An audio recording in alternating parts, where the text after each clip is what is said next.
Ve yepyeni bir videoyla herkese tekrardan merhabalar. Sicilya vlogumuzun ikinci bölümüne hepiniz hoş geldiniz. Tatilimizin ilk kısmı daha çok deniz odaklı geçmişti. Şimdi rotayı adanın doğu tarafına doğru çeviriyoruz. Çok daha maceralı bir bölüm sizi bekliyor. Bu bölümde gezmeyi planladığımız yerlere yakınlığından dolayı 4 gece boyunca Catania'da konaklamayı tercih ettik. Kaldığımız otele kahvaltı dahil 4 gece için toplamda 372 euro ödedik. Otel oldukça temiz ve merkeziydi. Dışarıda da arabanızı park edebileceğiniz yerler vardı ve biz hiçbir problem yaşamadık.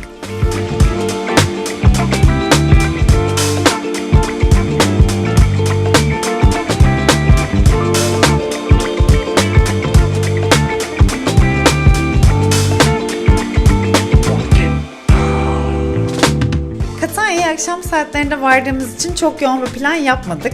Sadece kısa bir şehir turu attık, biraz sokaklarda dolaştık, ardından da akşam yemeği için burayı tercih ettik. Eğer yolunuz düşerse burayı kesinlikle tavsiye ederiz. Özellikle benim yediğim pesto soslu makarna çok başarılıydı.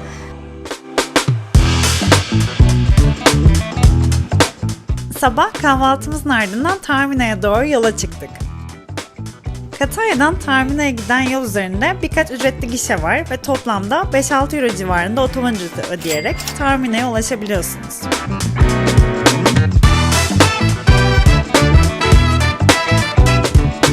Taormino, popülerliği sebebiyle gün içerisinde oldukça kalabalık olabiliyor.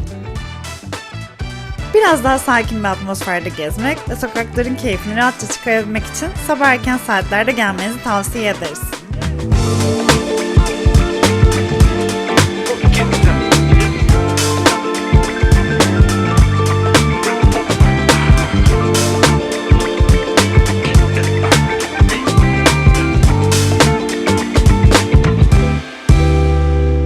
Taormino'dan herkese günaydın. Şimdi Sicilya turumuzun ikinci bölümüne başladık. Eğer videoyu buradan yakalayanlar varsa öncelikle birinci bölümü izlemenizi tavsiye ederim. Tatilimizin birinci bölümünde Palermo'yu gezdik, Castelmare d'Argenzo'ya gittik ve harika bir bot turu yaptık. O yüzden öncelikle o kısmı da izlemenizi tavsiye ederim. Şimdi bugünkü turumuza Taormino'dan başlıyoruz. Dün Catania'ya ulaştıktan sonra bugün şimdi Taormino'ya geldik. Yaklaşık 50 dakika kadar sürdü. Taormino Sicilya'nın en güzel yerlerinden bir tanesi ve tabii ki en meşhur yeri olan Bambar'dan başladık Taormino turumuza. Önümde gördüğünüz gibi Sicilya'nın meşhur tatlısı granita var.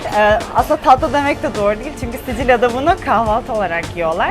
Yanında brioche ekmeğiyle beraber servis ediyorlar ve biz de ilk defa burada deneyeceğiz. O yüzden çok merak ediyoruz. Turumuzun bu kısmında Catania'da kalacağız. Catania'dan bugün Isarabella'ya gideceğiz, Taormino'ya gezeceğiz. Daha sonra da harika bir etna turu yapacağız. Umarım siz de bizimle gezerken çok keyif alırsınız. Şimdi biz kahvaltımıza başlıyoruz. O zaman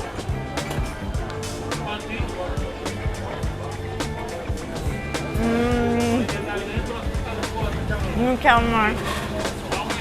Bu arada geldiğinizde farklı çeşitleri var ama biz limonlu ve çilekli olanını söyledik. Üzerine krema da koydurduk. Geldiğinizde işte kahveyi söyleyebilirsiniz, bademli söyleyebilirsiniz. Değişik çeşitleri var. Hepsinden deneyebilirsiniz. Biz çilek ve limon deneyeceğiz. O zaman bize afiyet olsun.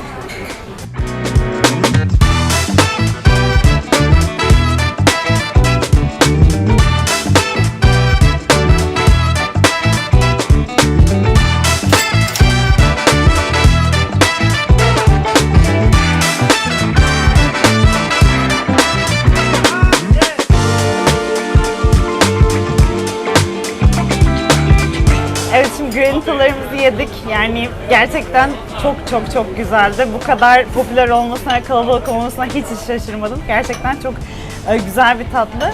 Biraz önce de buranın sahibiyle tanıştık bu arada. Çok tatlı biri.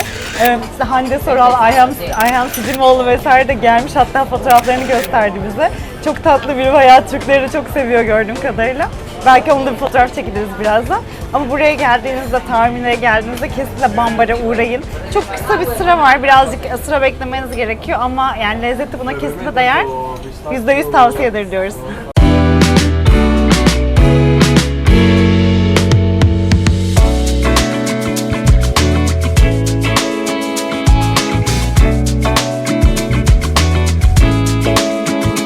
Taormino'yu Sicilya'nın Bodrum'u ya da Capri'si gibi düşünebilirsiniz.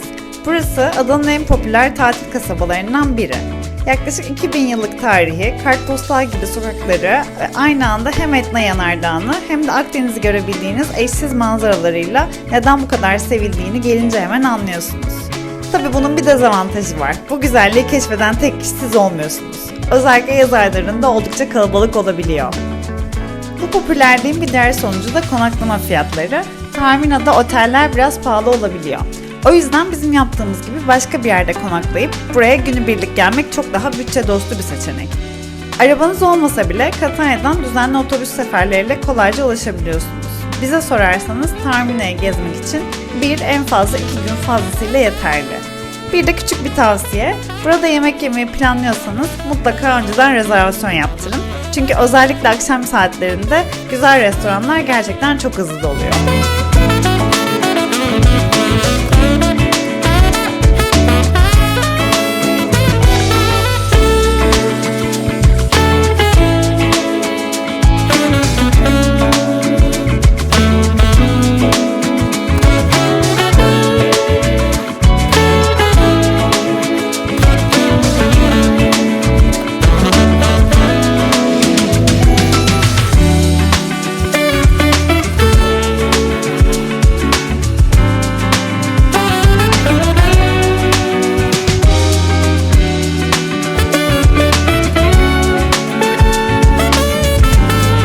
Bu arada paylaştığımız videoyu beğendiyseniz kanala abone olmayı, videoyu beğenmeyi ve yorum bırakmayı lütfen unutmayın.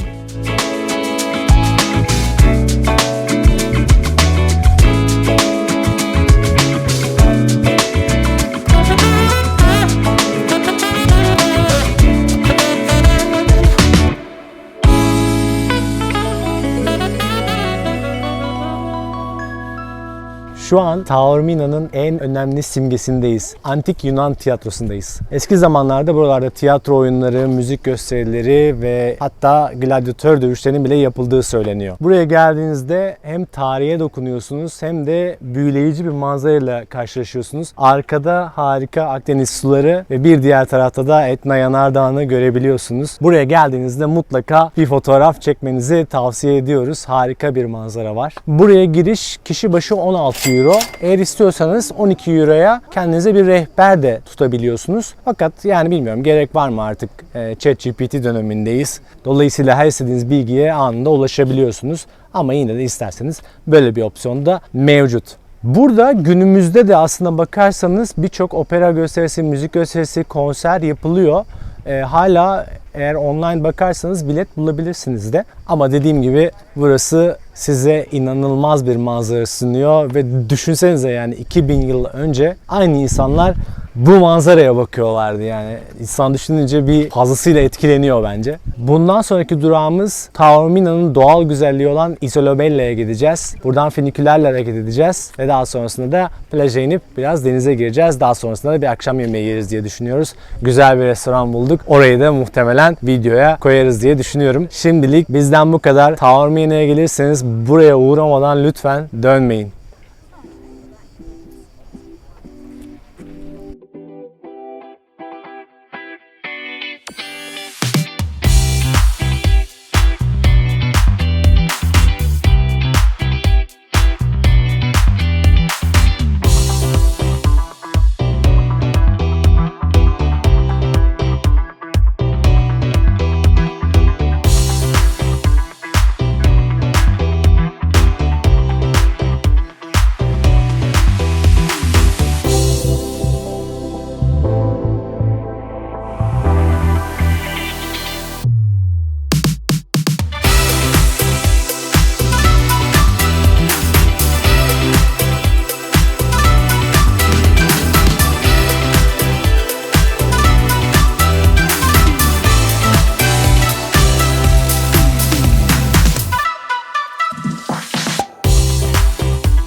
Isolamella'ya doğru gidiyoruz.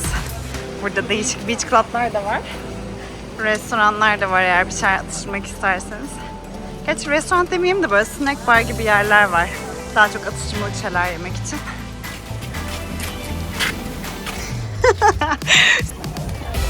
Tada! Geldik. Çok kalabalık. Eylül ayına göre bayağı kalabalık gerçekten. Burada bu arada duş da varmış. Çok güzel. İsterseniz geldiğinizde duş alabilirsiniz.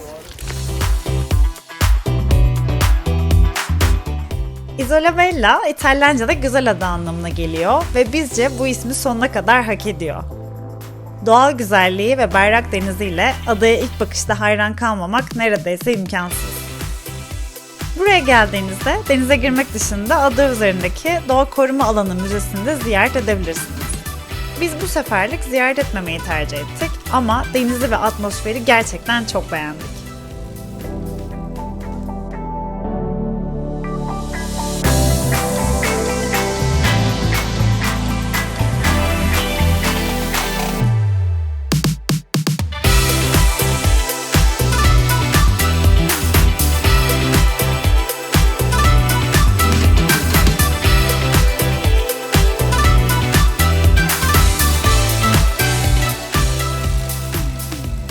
Bu akşam bir makarna yedik.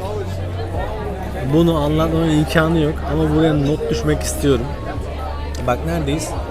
Porta Messina'dayız. Porta Messina.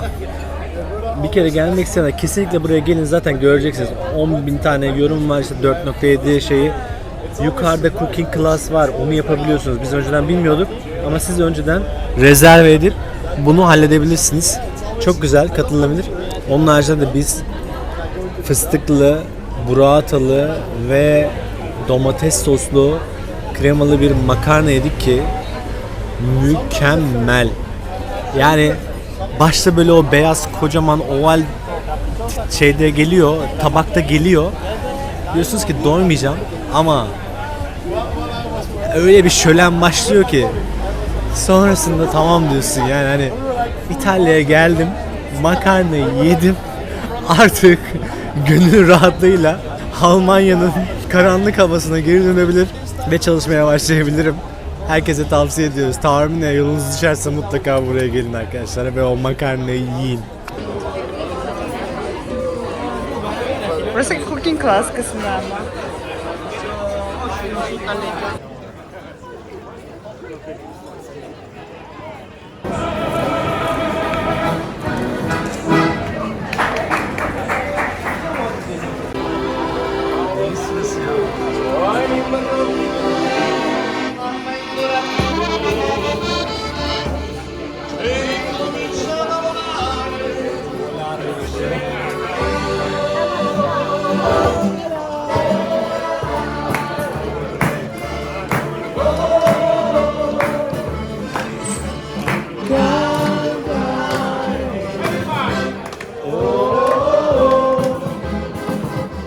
Bu arada Taormina'ya geldiğinizde arabanızı buraya park edebilirsiniz. Böyle bir yer var, bahçesinde otopark olarak bulunuyor. Günlükte 30 euro biz ödedik. Başka yerler günlük 50 euro ve daha fazlasını da söylediler. O yüzden burası diğerlerine göre biraz daha uygun bir seçenek. Gelirsiniz, sizin de aklınızda bulunsun.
Herkese günaydın.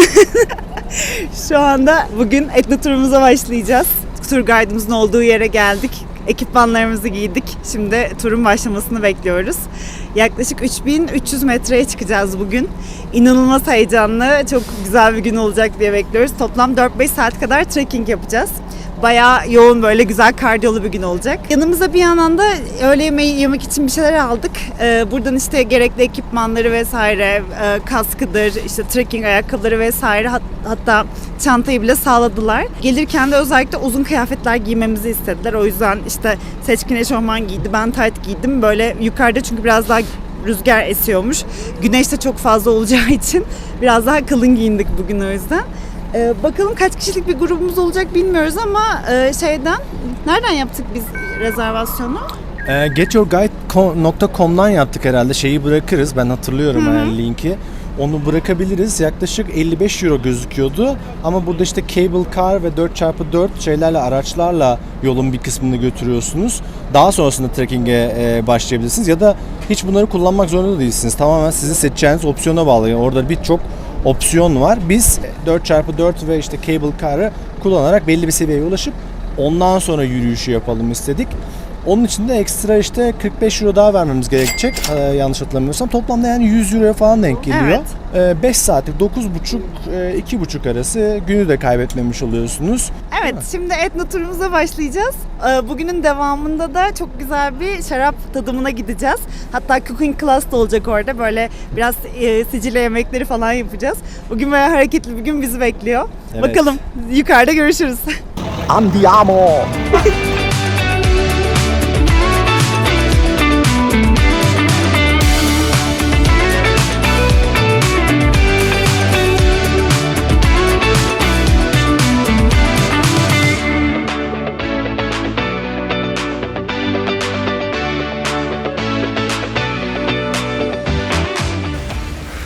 Hazır mıyız? Gidiyoruz. Hazırız.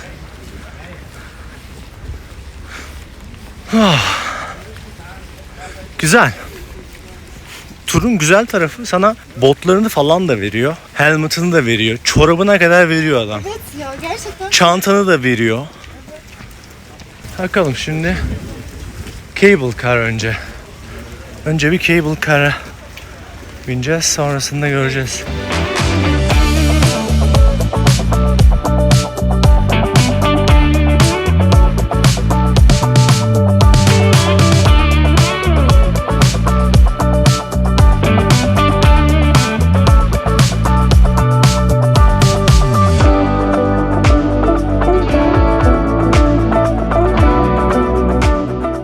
Cable car'dayız. Yukarı doğru çıkıyoruz. Biraz önce inanılmaz kalabalık bir sıraya geçtik. Sırf guide turumuz olduğu için, tur guide'ımız olduğu için. Siz de eğer gelecekseniz biletinizi ya online alın ya da bir guide'la gelin. Diğer türlü çok uzun bir süre beklemeniz gerekiyor gerçekten. Şimdi bakalım, yukarı doğru çıkıyoruz.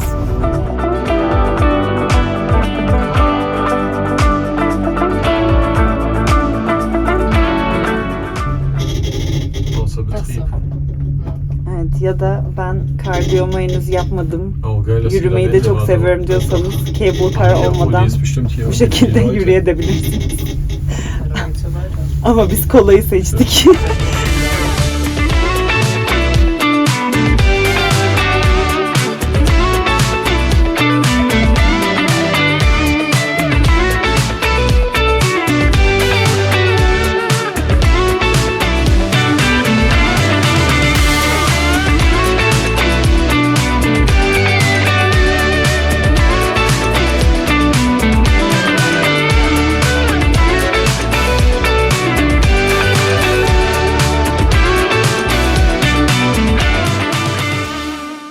4x4 otobüslerimize bindik. Şimdi gidiyoruz.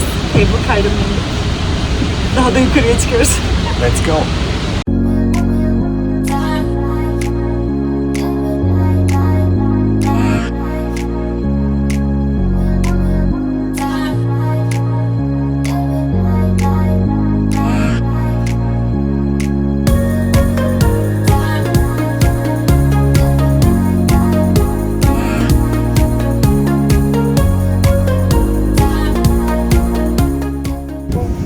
Arkadaşlar çok fit bir gruba denk geldik. Kimse yolda kalmayacak. Peki sen fit misin Aybüke? Yani yeterince yediğimiz makarnalardan sonra olabildiği kadar. Let's go. Kırmızı başlı kız. Evet, yolculuğa başladık. Gençliğimiz tam. Heyecanımız var. Durmak yok. Yola devam.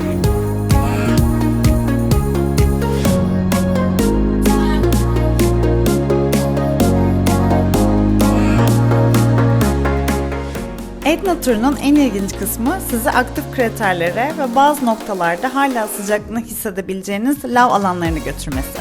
Yani bir noktadan sonra gerçekten tam olarak şu anda dünyada mıyız sorusu kafada dönmeye başlıyor. Tur seçenekleri biraz değişken, bazıları sizi daha yüksek kraterlere çıkarıyor, bazıları daha kolay erişilebilen noktalarda duruyor. Ama genel rota benzer. İsterseniz Get Your Guide üzerinden bakıp size en uygun olanı seçebiliyorsunuz. Ama dürüst olmak gerekirse hangi turu seçerseniz seçin burası tek kelimeyle bambaşka bir dünya. Siyah lav taşları, buhar çıkan noktalar ve sessizlik bir süre sonra insan kendini sanki bir film setinde yürüyormuş gibi hissediyor. Aktif bir volkanın üzerinde yürüdüğünüzü bilmekse bu hissi hem garipleştiriyor hem de inanılmaz heyecanlı bir hale getiriyor. Bu arada küçük ama önemli bir detay, turun önerdiği kıyafet ve özellikle ayakkabıları ciddiye alın. Çünkü burası romantik bir parkur yürüyüşü değil, biraz daha Mars keşfi gibi. Toz, rüzgar ve bol bol engebeli zemin sizi bekliyor.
Şimdi küçük bir çılgınlık yaptık ve turdan ayrıldık. Baktık onlar aşağı inmeye başladılar. Dedik biz daha yukarı çıkmak istiyoruz. O yüzden şimdi kendimiz takılacağız biraz. Bakalım nereye kadar gidebileceğiz. Şimdi başka bir gruba denk geldik. Bakalım onlar nereye kadar gidecekler. Biraz da onlarla çıkacağız. Eğer geri dönmeye başlarlarsa onları da bırakırız belki.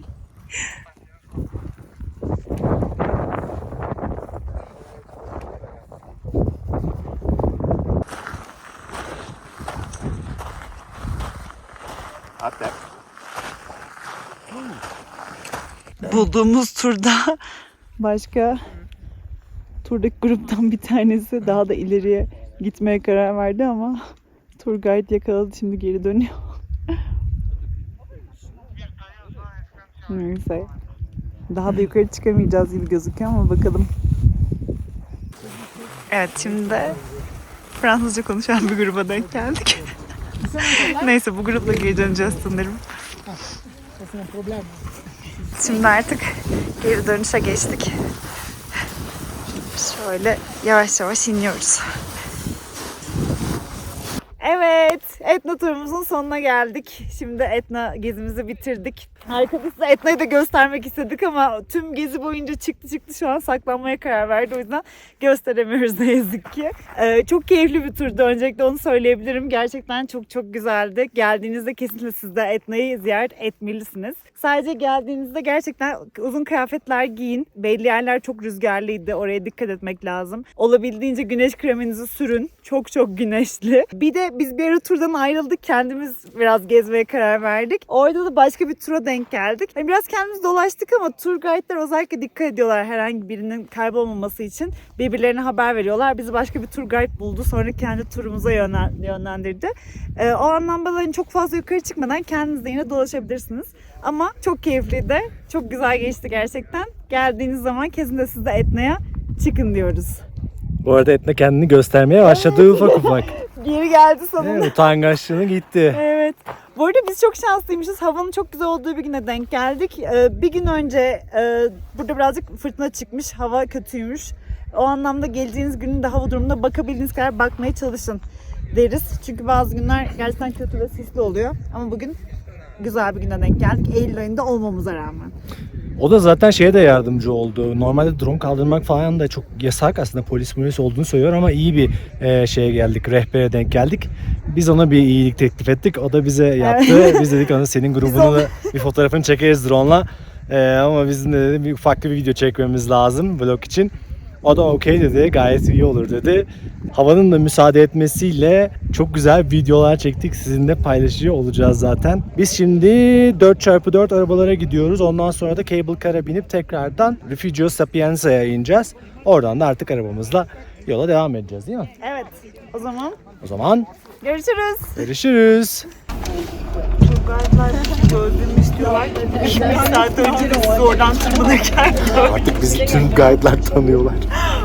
tek başınızaydınız. Bir tür guide'ınız yok. Tek diyebileceğim şey Çavra gelsin.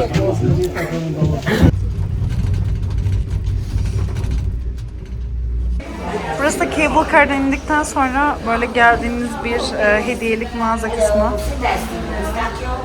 Değişik Etna içecekleri var. Bir de indikten sonra da size küçük bir şey ikram ediyorlar. Bir de böyle fıstık ezmesi de veriyorlar. Böyle bir standları da var. Bakalım şimdi de bunu deneyeceğiz.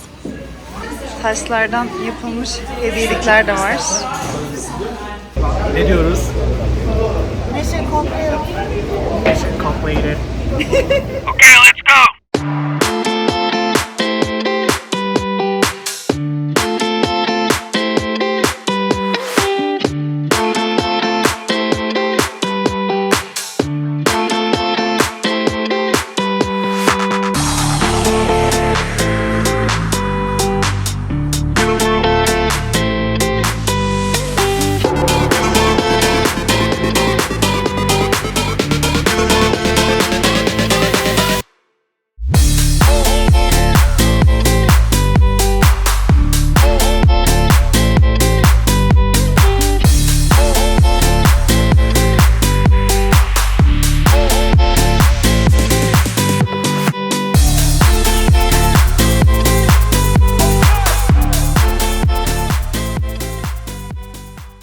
Herkese merhabalar.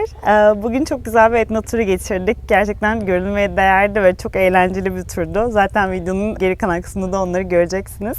Hazır Etna'ya gelmişken tabii Sicilya şaraplarını denemeden olmazdı.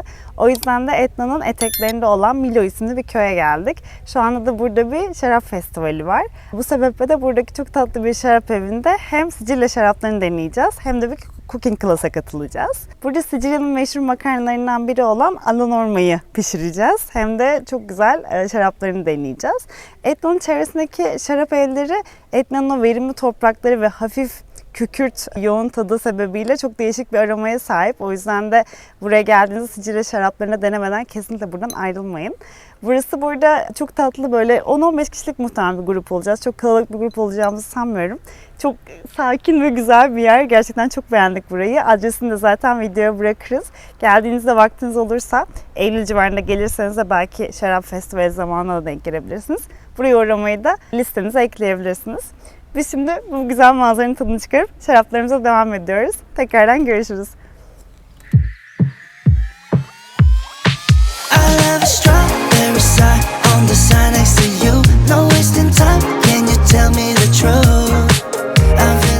Ciao ragazzi.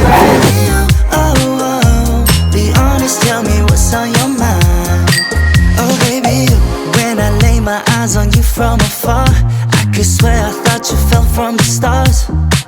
Think about you day and night, girl, even when you're not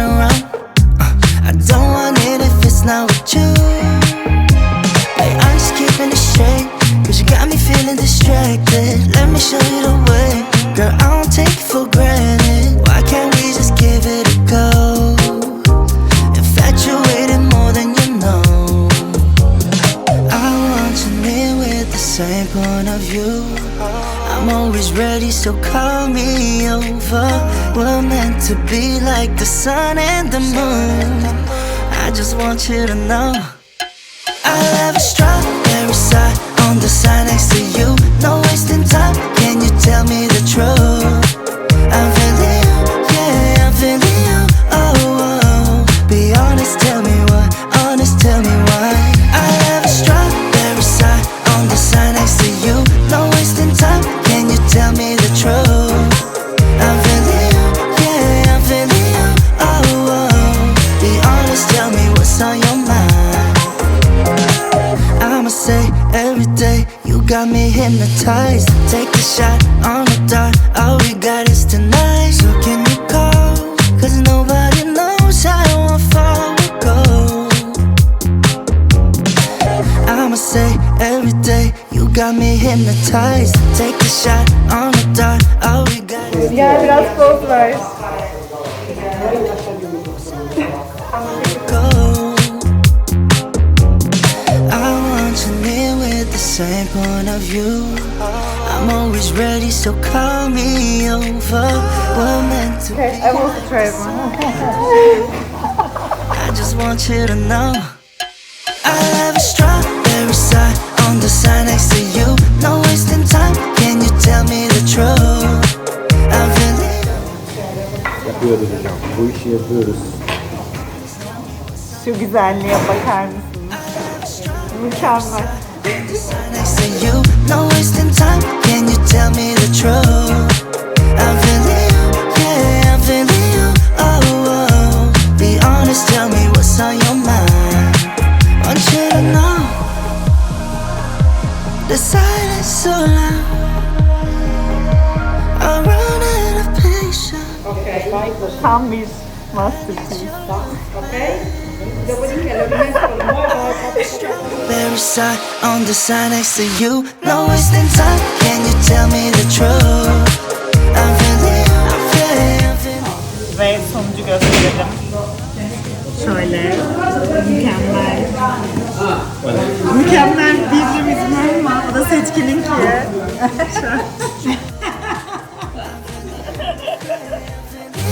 Oh, oh. Be honest, tell me what's on your mind.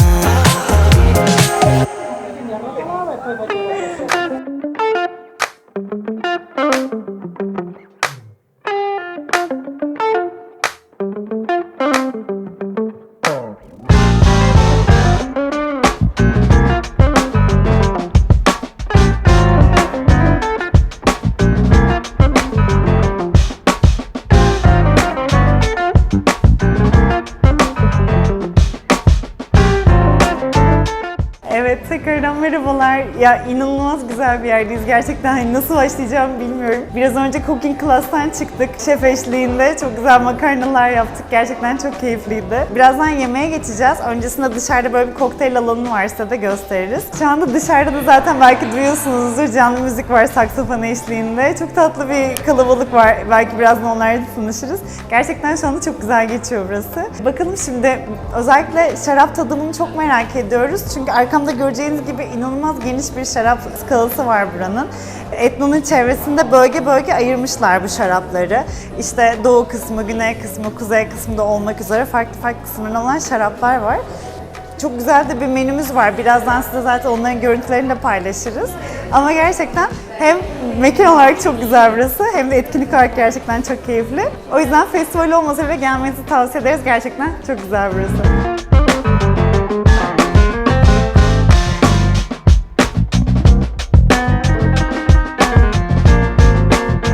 Etno'daki şarap tadımı etkinliğimizde bizi beklediğimizden çok daha kalabalık ve harika bir grup karşıladı. Üstelik bu gece de çok özel bir sürpriz vardı. İtalyan bir şef tam karşımızda canlı canlı o meşhur Sicilya granitasını hazırladı.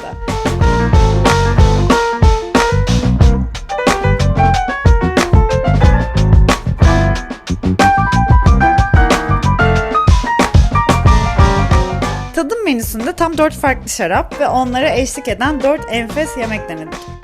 Meşhur pasta alla norma'dan İtalya'nın en özel lezzetlerine kadar uzanan tam bir gastronomi şöleniydi. Geceyi ise şefimizin hazırladığı o taze granitayla en tatlı şekilde noktaladık. Üstelik burada sıcakkanlı İtalyanlarla da tanışıp çok keyifli sohbetler etme fırsatı bulduk. Evet, böylece Sicilya turumuzun 2. bölümünde sonuna geldik. Eğer videomuzu beğendiyseniz beğen butonuna basmayı ve yorumlarınızı bizimle paylaşmayı lütfen unutmayın. Kanalımıza abone olarak hem gelecek olan 3. bölümden hem de diğer seyahat videolarımızdan haberdar olabilirsiniz. Bir sonraki bölümde görüşmek üzere. Kendinize çok iyi bakın. Hoşça kalın.